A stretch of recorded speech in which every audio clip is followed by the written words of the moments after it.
It is time to let the field loose and go racing. This time we are go. On Dylan is Dylan, following the perspective of closure, and already we're going to be starting in the middle of a snowstorm, and I'm guessing the weather is going to be clearing up over the course of this race. Following along with closure, heading into turns 2, 3, and 4. Jackie Stewart's corner, and in the lead is going to be Wosal, Super Carlif, and Heath trying to battle with each other. Moving along with the perspective from the man from Glorious Esports is going to be conceding a few positions, allowing Lingo to move up into P4 and Shorty into P5, heading into turn 6 and 7, and we're going to be messing up the exit from Heath, crashing into the wall on the exit, and that's going to be sending him down into the rounds. Second apex at turn 9 to move up into second position ahead of a Frenchman who's going to be losing even third position to Quick, moving up into P3. A very, very solid start from the Norwegian, who's trying to recoup some of the points lost over the course of the last 2 weekends due to technical issues. Moving ahead of Mata for second place, has been forced to lift a fair bit through turn 15, heading into lap 3. What's going to be the first early reference time? It's going to be a 49.020. Kiev, who had a crash at the start, of course, in turn 6 and lap 1. He's going to be trying to catch up as much as he can, trying to salvage a few positions. But Zaker making the job a bit easier, having messed up the lineup into turn 6. So he promoted up a place. Up into P13 he goes at the expense, of course, of Berserker, and now trying to chase down and make the attack on the Crows, and he makes the move stick so far, moving up into P12, and then he's got quite a bit of a gap to move up before heading into the Czech duo of Seraph and Danik B, both trying to make a move on Peking Enta, going way out wide, battling tooth and nail to retain that P8 position, but so far no mas. It is still going to be Danik B moving ahead. In the meantime ahead, we also have Lingo, who is a very, very slow entry. Might have brushed the wall there on the entry into turn 2, thus letting Shorty escape and allowing Danik B to move back within striking distance of the man from Canada.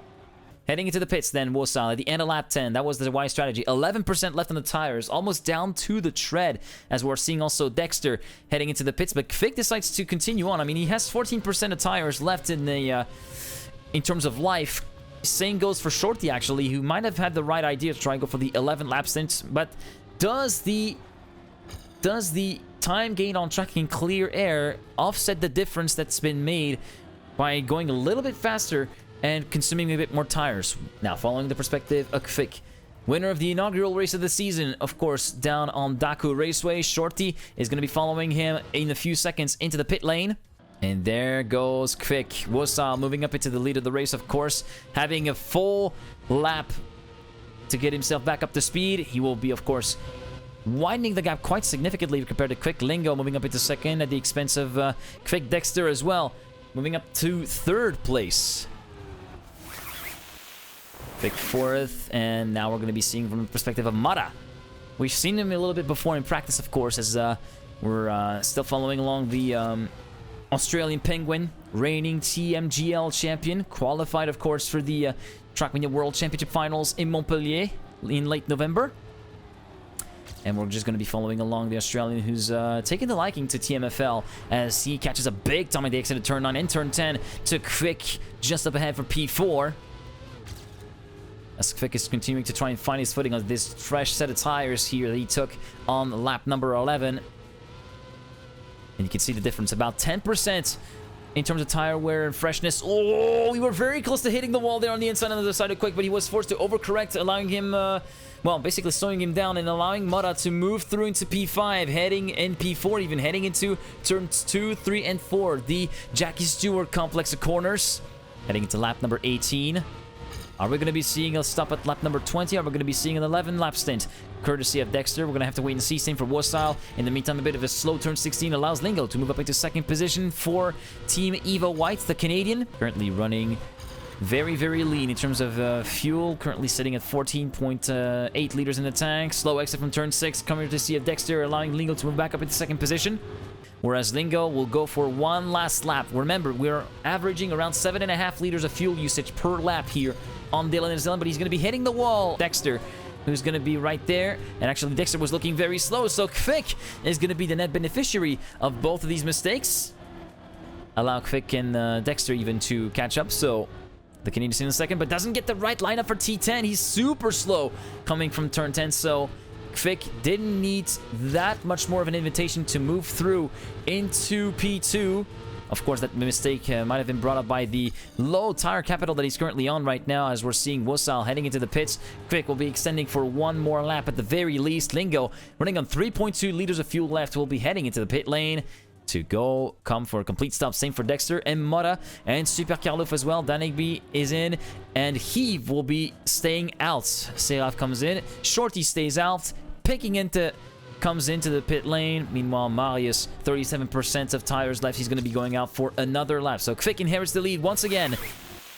We'll be heading into the pit lane right now with 5% of tires remaining as he enters said pit lane. And the gap, I'm afraid, is going to be considerably wider in favor of Wosal. 10 seconds. The advantage now for the Frenchman, championship leader. Mostly people going for 10 lappers. Yeah, nobody going for 3 stops. 3 stops is an absolute impossible task to pull off with the kind of tire wear we're seeing. Let's go along with the American, Fegley, from Team 300. Currently sitting in 9th. And let's see on what strategy he is. I'm guessing he's currently sitting on a 5-stopper. Yeah, he's done the same as the leader. So first stop on lap 10 and then on lap 19. Currently sitting on lap 28. He might be heading into the pits right there. There he is. He slows down and exits stage right. Watch out for the speed limit here. Enters it with barely enough to avoid getting the speed penalty. Wosal going to the pit lane. Yeah, I'm guessing he did because lap 28, just to go for calculations. Yeah, confirmation of bias. It is going to be lap 28 stops for Wosal. Shorty and Heave, of course, in 3rd and 4th. But in light of the positions that have been gained over the course of the stints, courtesy of Wosal's more aggressive strategy, I'm thinking that the 4-stopper, just like I somewhat thought and predicted at the beginning of the stream, isn't really going to be making the cut to try and fight for the win here. I think Wosal's aggressive 5-stopper is going to be more likely to be the paying strategy, considering that drivers like these are able to really put their money where their mouth is and pile on some fast laps. There you go, Quick starting lap 33, and you can already see the gaps continuing to shrink down between the top two, and it's going to be firmly in favor of Wosal, who's continuing to grab a few tenths per sector. 13 seconds between 1st and 2nd at the end of lap 32. So yeah, I'm thinking Quick, once he makes his final stop, it's going to be pretty much game over. He's going to have to be content with a placing in the top 5 even, because I don't think that he'll be able to get up to Lingo's level or even Dexter's level, who are roughly on the same strategy. Mara and Super Kaluf, I'm thinking top 5 are going to be all 5-stoppers.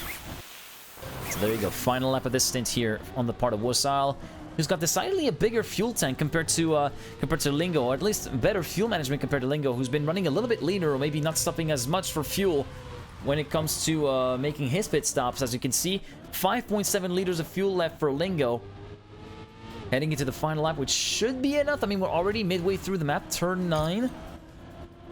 He's going to be running, I'm guessing, on 1.5 to 1 liter of fuel left when he reaches the pits. And speaking of reaching the pits, here is Wosal making the turn towards the right-hand side and slowing down just enough at 119 before heading into the pit lane. There comes Lingo, 11.9 seconds down the road. And yes, you can see we'll be stopping. Does not go for the drift.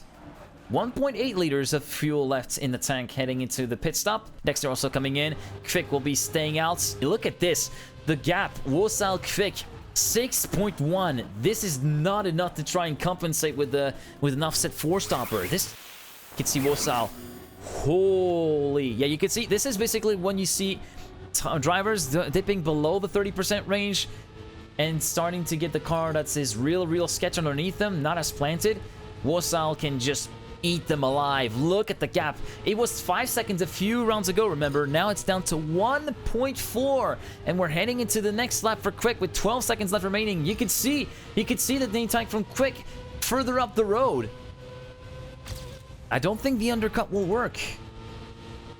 I don't really think it will work, because look at it. Wosal's got it in his sights.